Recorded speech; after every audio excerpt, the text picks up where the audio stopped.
So we've come to our final panel of the day. So we've had a panel on smart cities, which told us where we're going to live. We had a panel on healthcare, which told us what that quality of life might look like. Now we have something that's slightly different, a panel on social impact investing that might maybe tell us a little bit about the why of what we will need to do in the future.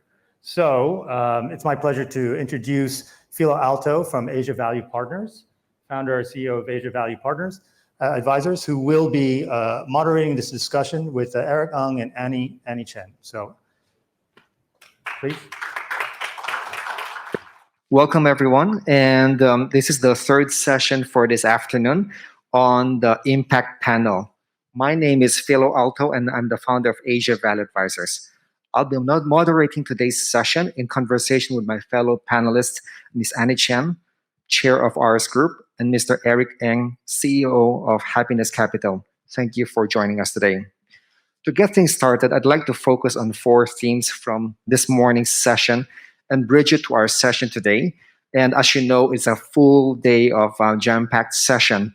And because it is our second time doing this ATEC forum, this is actually an offshoot of 2 other business school startup competition over the past few years. And from that synthesis, I have observed a few themes. The first one is the following. The topic of social impact investing has seemed to have come around full circle. And by this, when the startup competition started, which I have observed with the HBS of 5-6 years ago, there was a separate panel between the startup session competition as well as the social impact competition. So even the criteria are quite different, and even the metrics by which the impact participants are evaluated on. There's some sort of a kid's gloves evaluation for the impact startups relative to the traditional startups. But fast forward to today, the metrics and the questions that the judges were asking the participants, they are all very similar. And the intentionality of understanding what is the unmet need and how to tackle them through their business model is there. And all of those are framed towards how they do it sustainably within the context of today's environment. So that has come to full circle. We don't even have a separate category. Second observation is that the need for self-labeling, that one is a social entrepreneur, that one is trying to create impact, is no longer as prevalent compared to before. And you will see from the results that as they scale their business model, their impacts are also being scaled, whether addressed and tackling one or more of the sustainable development goals. So that in itself is very interesting. That was not there before. And the third one is many of these startups, obviously we're in ATEC, have been using technology and the role of the ecosystem in scaling their solutions, in their scaling their businesses as it relates to tackling a problem point or pain point of their business, of the problem. That in itself is also the interconnectedness of the two is becoming more pronounced. So it's actually a good way to link with the discussion and the panelists that we have today as well.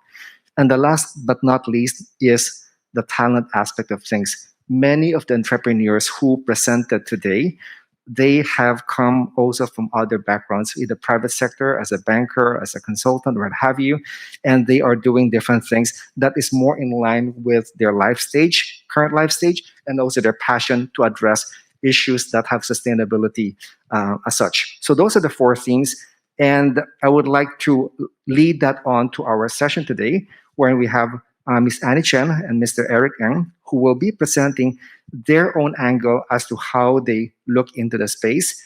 And I've asked each of them to share their respective journey and views on the topic. And so I'll start first with Annie. I think there's some slides that she will be presenting, who will share her journey, and then afterwards we'll pass it on to Eric. With that, I'll pass it on to Annie for her initial comments. Annie? Thanks, Philo, and thank you to the organizers for inviting me today. I think what I would do in the next few minutes is talk a little bit about my journey to becoming an impact investor. For folks who have heard this all before, I apologize. But I thought it would be good to kind of have a bit of a broader scene setting from an investor point of view. So you see that we operate under the brand RS Group. So RS Group is a family office that I created in 2009 to manage my personal assets. However, having experienced the 2008 financial meltdown, I felt that the traditional way of investing was problematic.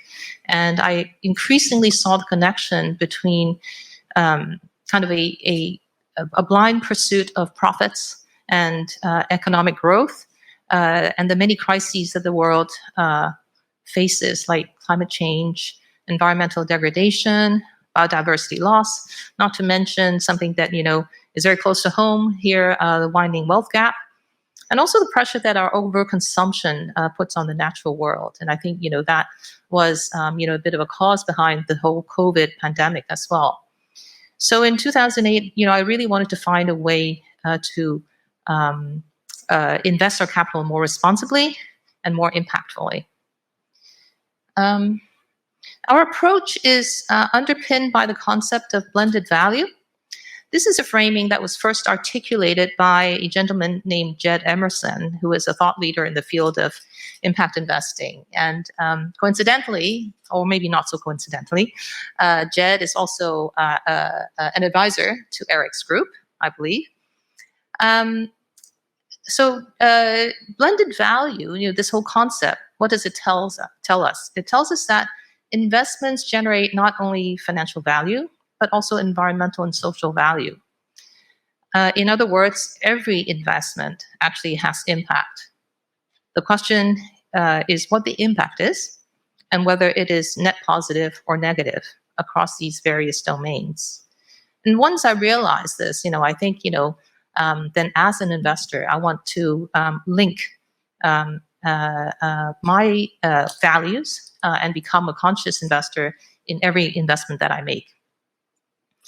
We also consider actually the use of philanthropic capital or grant making to be a form of capital deployment, albeit one that is all about impact generation with no expectation of any return of financial capital.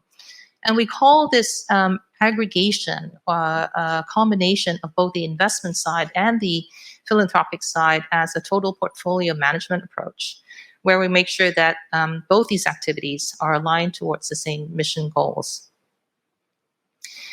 When we started, actually, it was quite difficult to find the investment products that fit our requirements. We're talking about a decade ago. I remember going to banks and they had no idea what I was talking about.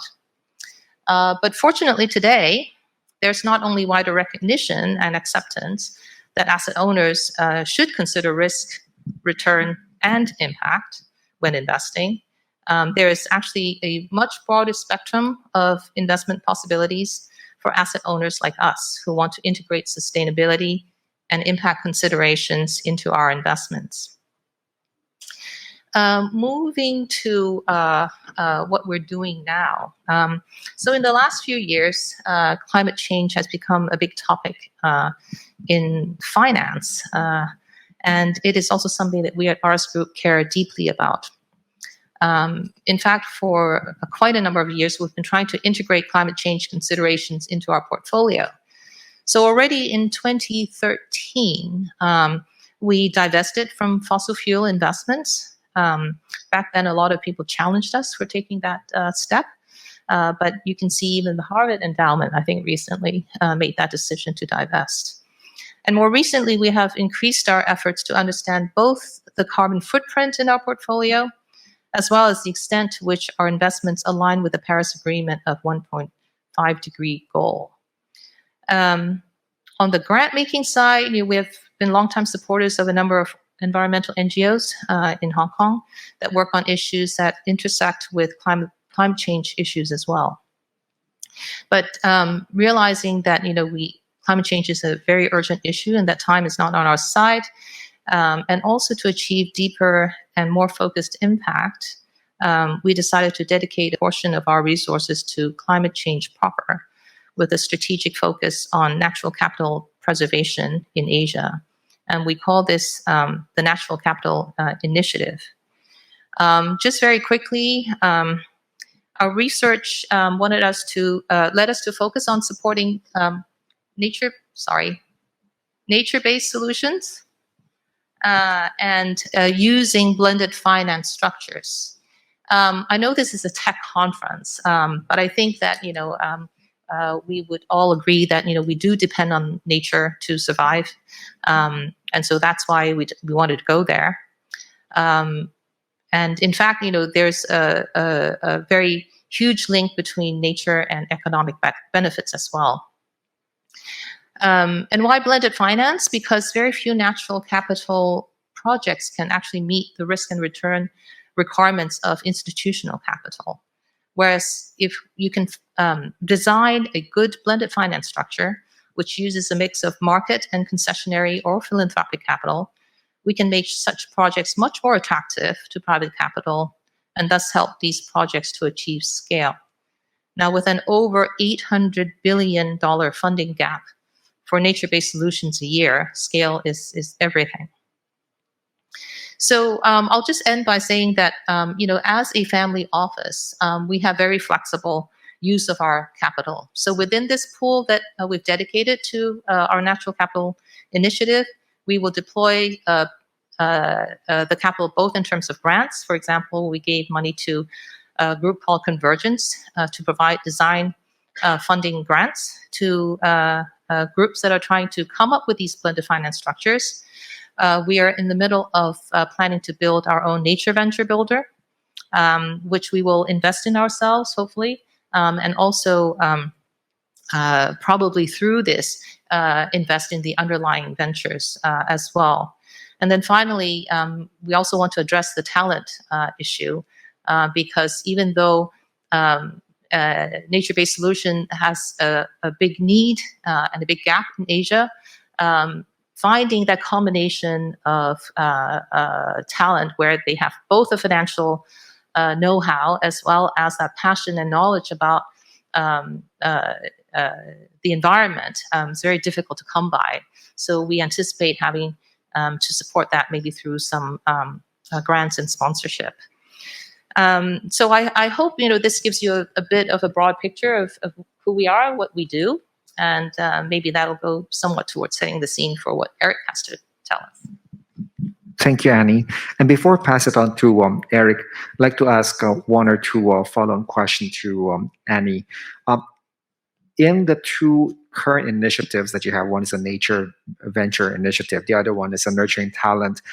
Many linking it to this morning's competition, many of the entrepreneurs, they feel very strongly that the issues that they're trying to solve for their customers, many of them are, big and challenging and audacious, but they also know how to pick their spots. They also realize that sustainability as it relates to finding meaning and purpose to their work, they're also learning from different sectors. One thing as it relates to the nurturing talent, you may want to, could you share a bit more about the NGO spin-off that you had, which is the SFI, Sustainable Finance Initiative, in the sense that there are talents who want to understand what is the context of what they want to do, whether they would want to be an entrepreneur or whether they work for big companies. Why is it that the support of through SFI, you're able to provide the mindset shift for people to realize why sustainability is important? The thought process, how that started. Yeah. So for those of you who don't know, SFI, or the Sustainable Finance Initiative, is something that we incubated a few years ago, and it's working on developing and supporting a community of impact investors in Hong Kong who are wanting to or starting to deploy capital in impact.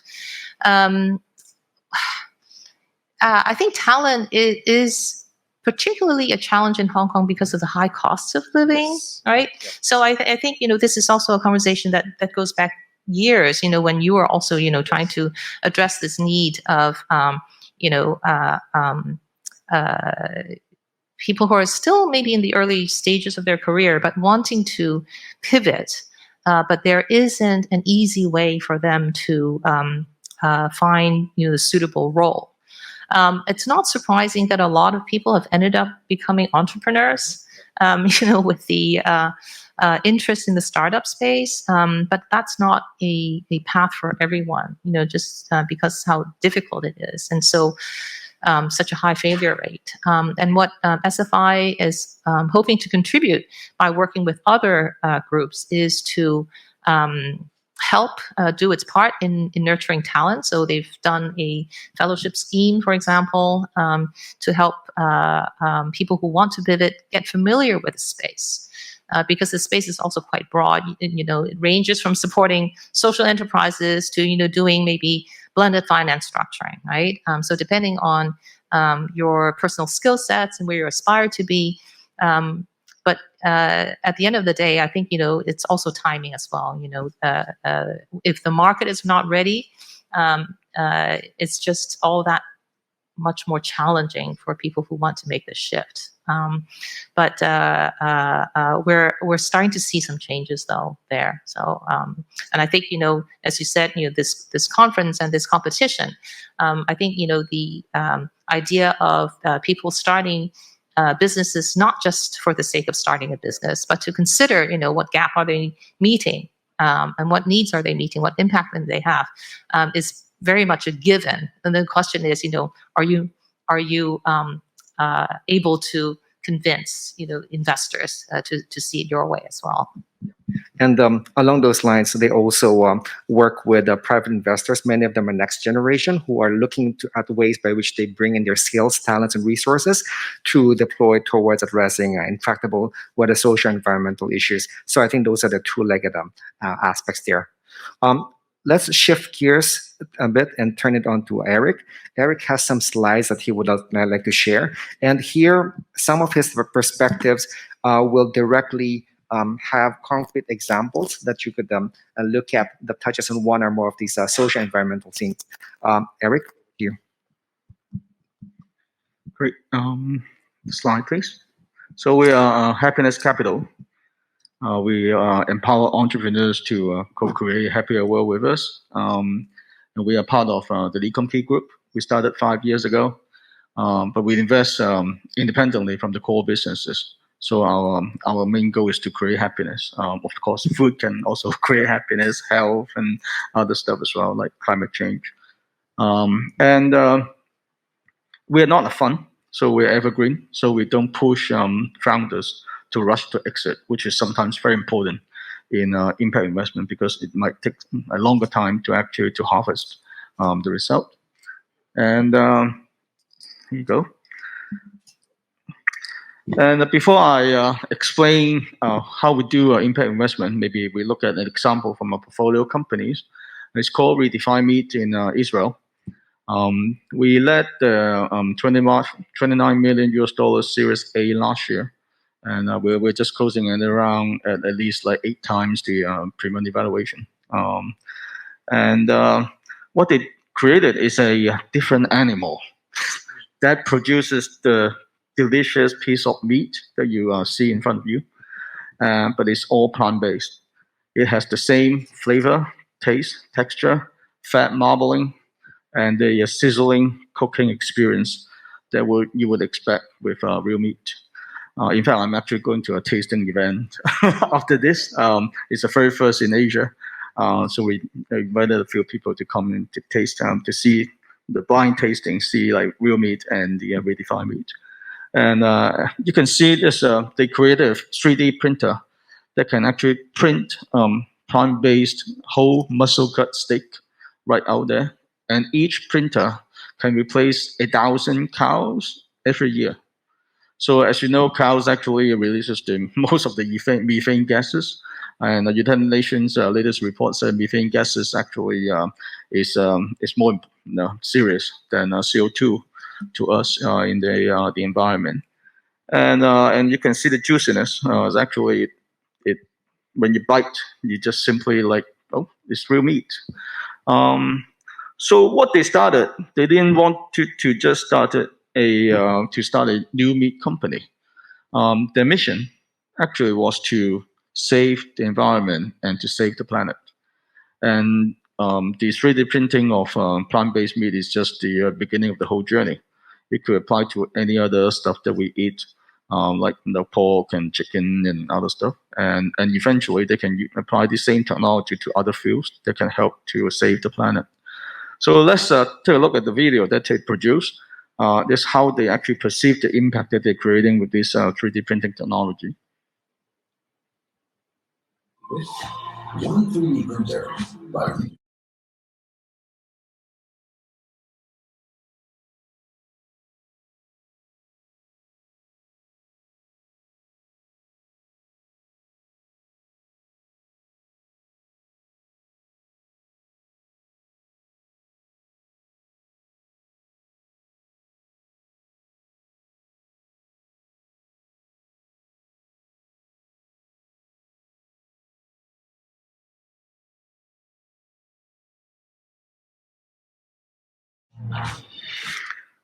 Right. So you see how impactful it is just with one 3D printer. It's basically the entire pollution from Israel for a whole year.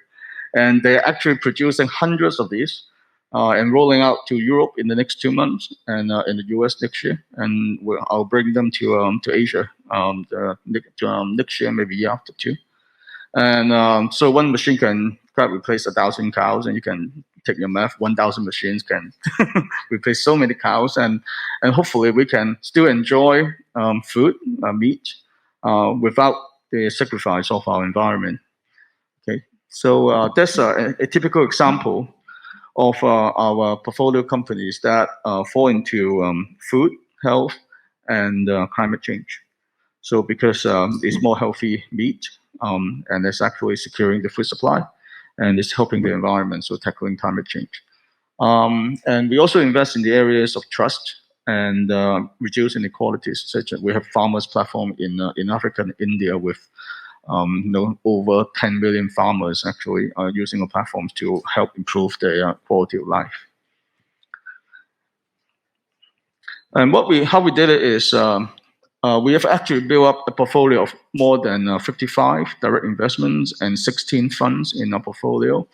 How we did it was we actually seeded or supported 16 VCs around the world in 8 hubs, and each of them actually help us to source the best local deals, and also help us to do expert due diligence because we're not good at everything that we invest. And they form a truly global happiness community.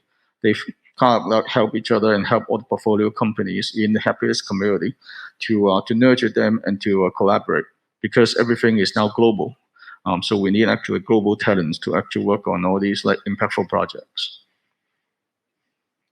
And now you ask me like, how do we actually make decisions what to invest and if we're actually getting happiness out from our investment.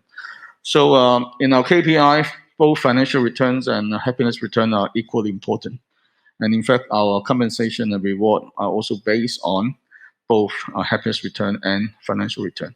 And so far, our financial returns been doing pretty well. All our exits are over 130% IRR, and now it's time to actually look at happiness return. I still remember, like about 2 years ago, I was in this stage and another event.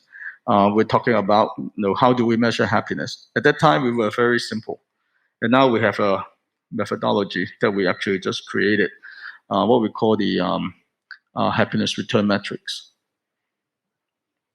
And I'll look at the metrics later, but actually we co-create this metrics together with our portfolio companies and 3 experts on social impact measurements in the US. So these companies have been helping a lot of large PE firms to measure social impact with their fund investments. And we also work with our portfolio companies, say, how do you want to measure the impacts that you're creating? Because they are all our big family.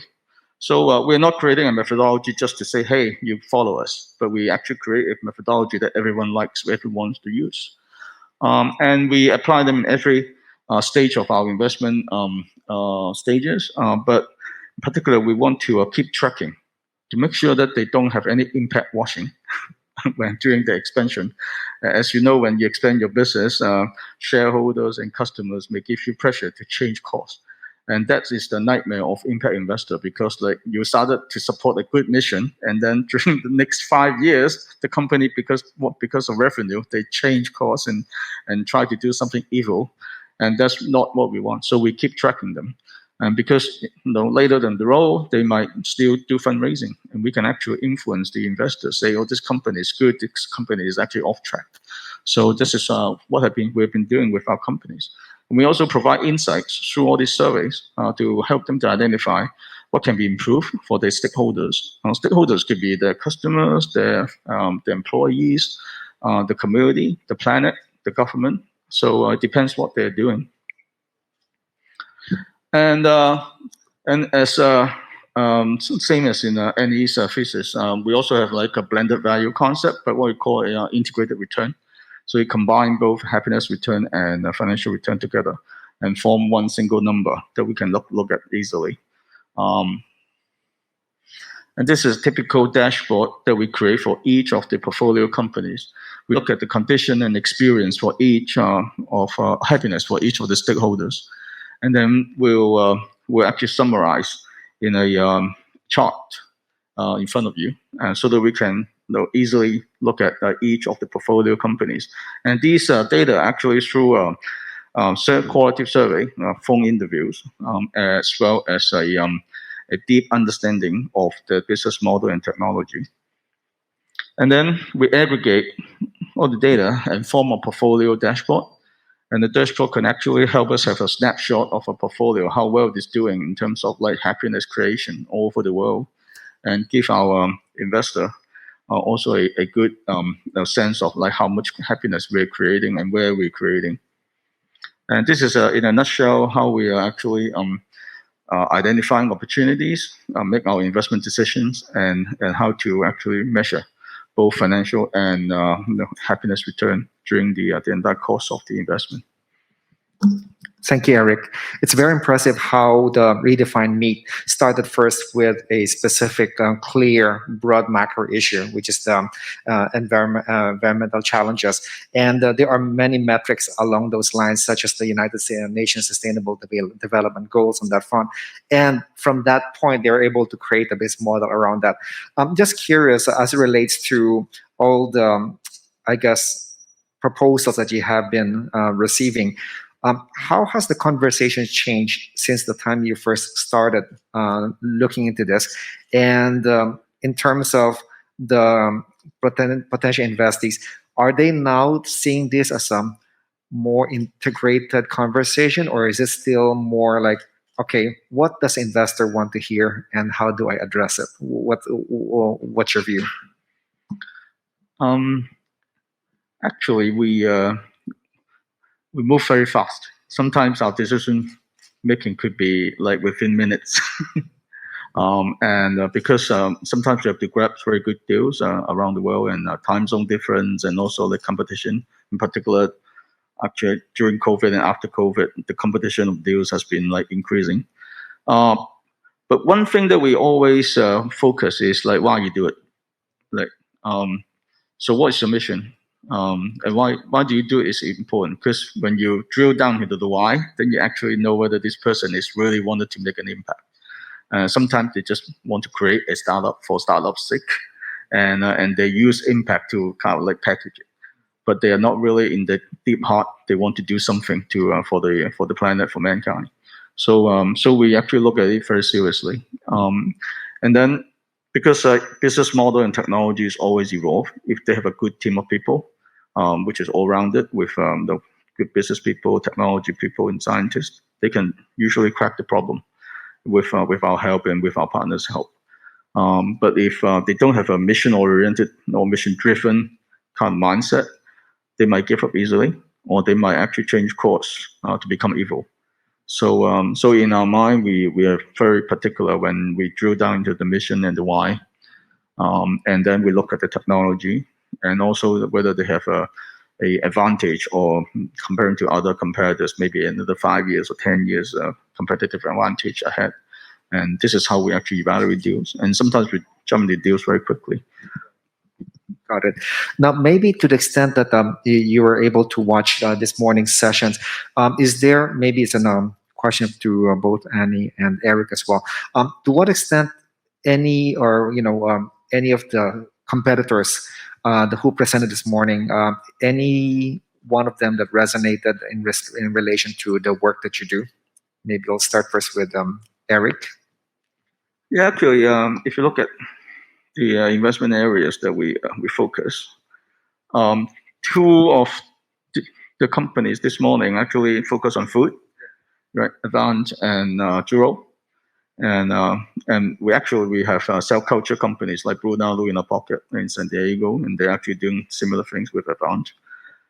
And Juro is we actually exited Beyond Meat some time ago, and they're actually doing the plant-based minced pork, and also two companies on health, and Lifespans and Genip, and in fact, we also have a company that focuses on a microbiome, because this is the new trend. If you can tackle microbiome, you can actually probably solve a lot of diseases that cannot be cured today.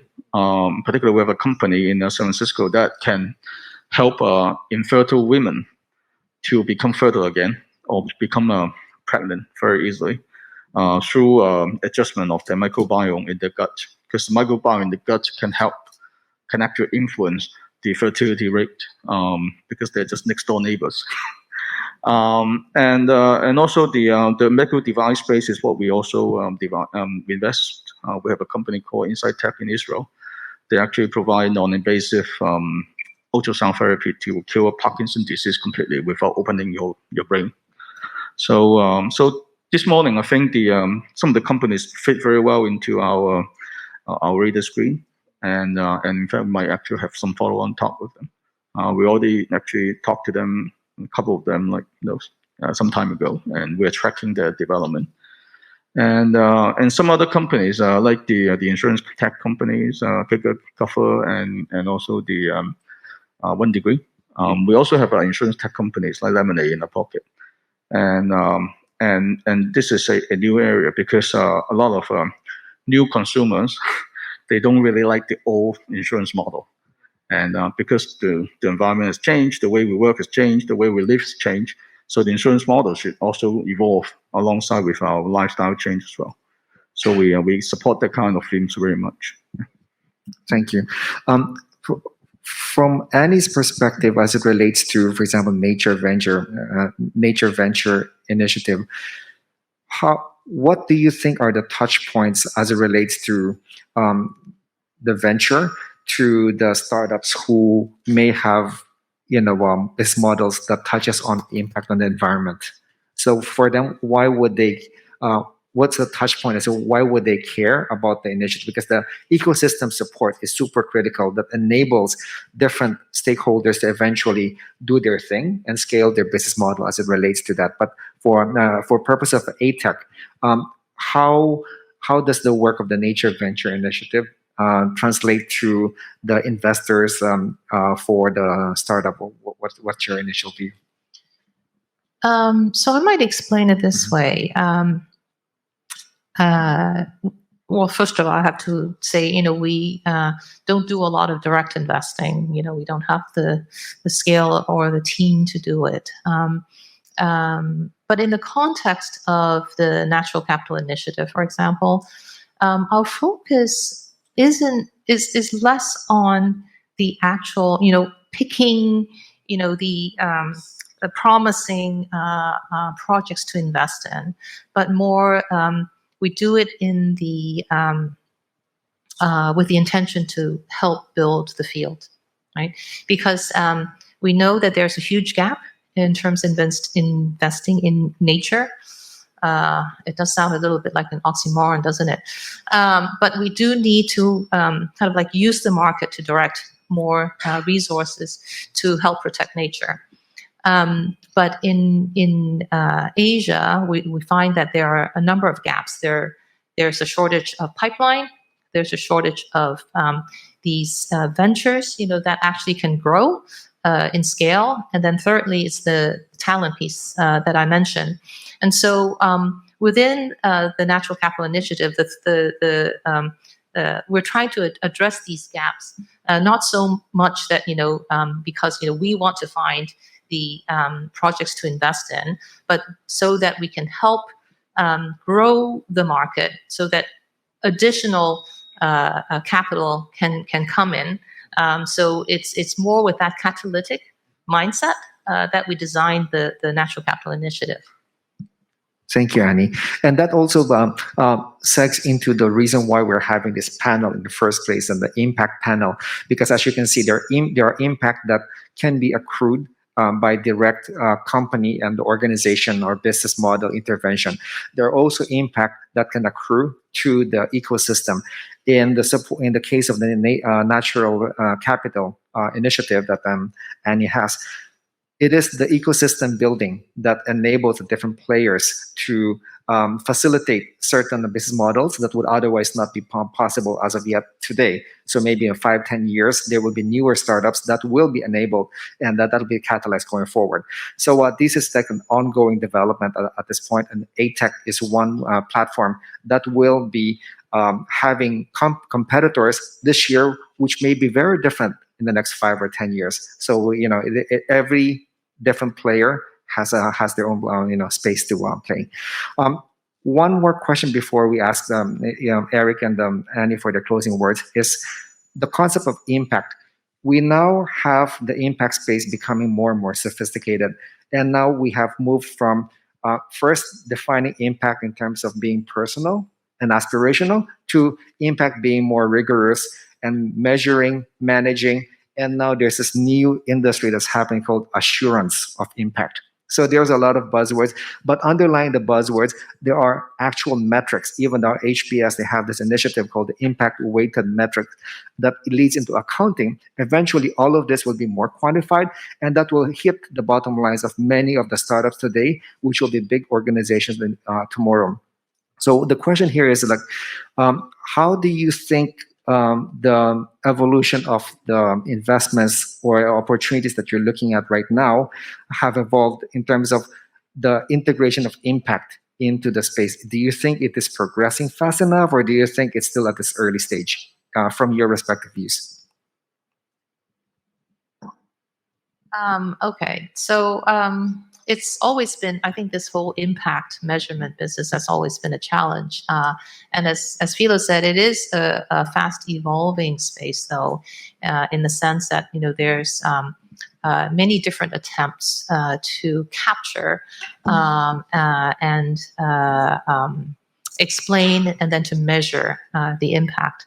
But from my perspective, impact, other than some things that lend themselves to measurement, like, for example, climate is a big thing now, and there are all kinds of methodologies and also push for companies to measure their carbon footprint, their emissions, science-based targets, and I suppose, when you can quantify carbon, even though, sometimes it's hard to capture everything, at least, there's one way of, it's easier to kind of like converge on a measurement.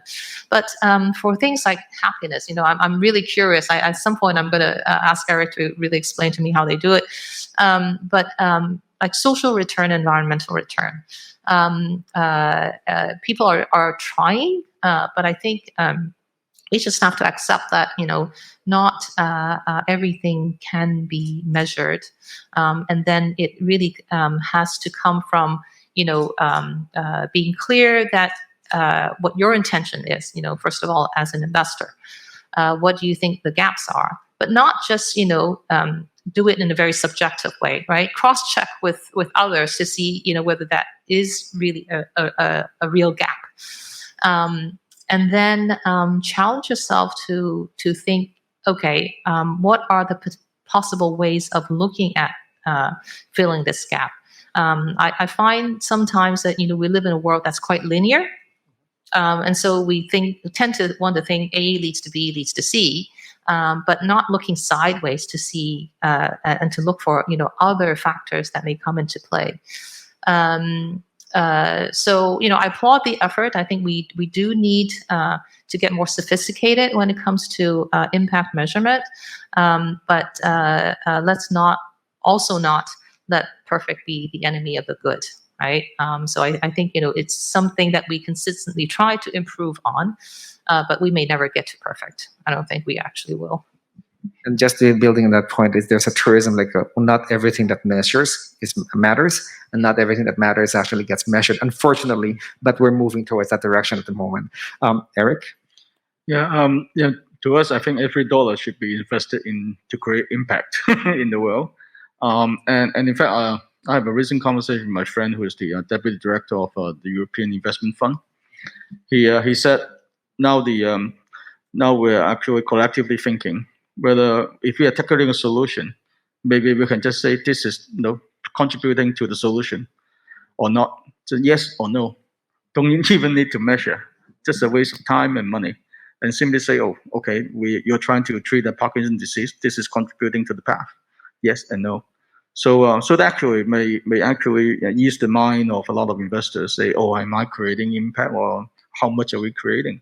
But basically, you're contributing to a solution that everyone wants to solve, like a very tricky disease or food security problem, or like the poverty in Africa or India.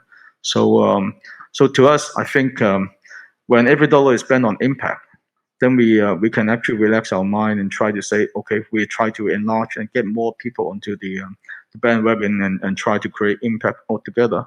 And this is actually what the original purpose of setting up Happiness Capital is. We try to mobilize everyone to think about impact. Then when everyone is impactful, then you don't need to bother too much about how much impact, what kind of impact you're creating. I think that's a very good segue. We have 1 minute to go, so I'd like to. I think the discussion impact is fairly clear at this point, and it is basically addressing: do you actually have a solution to what the problem you're trying to solve through your business model? Closing words in 30 seconds for both Annie and Eric, and I'll wrap up. Okay, something that I always try to be conscious about is while we think about impact, is also to think a few steps further to see if there might be any unintended consequences to what you do. Sometimes, you start with good intentions, but, again, this is where kind of the breadth comes in, right? As you try to pursue that solution to that question that you want to solve, hopefully you're not creating, other issues as well. Unintended consequences. Eric? To us, I think we try to ask entrepreneurs to think big, to impact more people, and also to have a solution that can benefit more people to the extreme. Just like 10x breakthrough in certain disease treatment, or 10x breakthrough in the provision of new food to the world. You see the climate change this year, right? And I think eventually we might lose all the land for farming. So how do we actually feed so many people in the world in the next 50 years? So it's a big problem. Thank you. So we'll wrap up by saying that in the past we talked about win-win solutions. How do you care for the environment while addressing your business model? I would add that through the 3 W's. The first one is, what is the win for yourself? Why does it matter? What do you care about? What you're passionate about? And pursue it. The second one and the third one is basically winning for your company, your startup. What is the business model? Can you win? Can you scale your business model? And can you scale your impact simultaneously? The second one. And the third one is win for the planet, because we all know it's very clear with extreme weather risk, climate change, all of this stuff. It is happening here and now. We cannot wait. So if we are able to do all 3 W's in one go, that'll be the best. Want to thank our panelists for today's session, and have a good rest of the afternoon. We have the awarding ceremony afterwards. Thank you, Annie and Eric.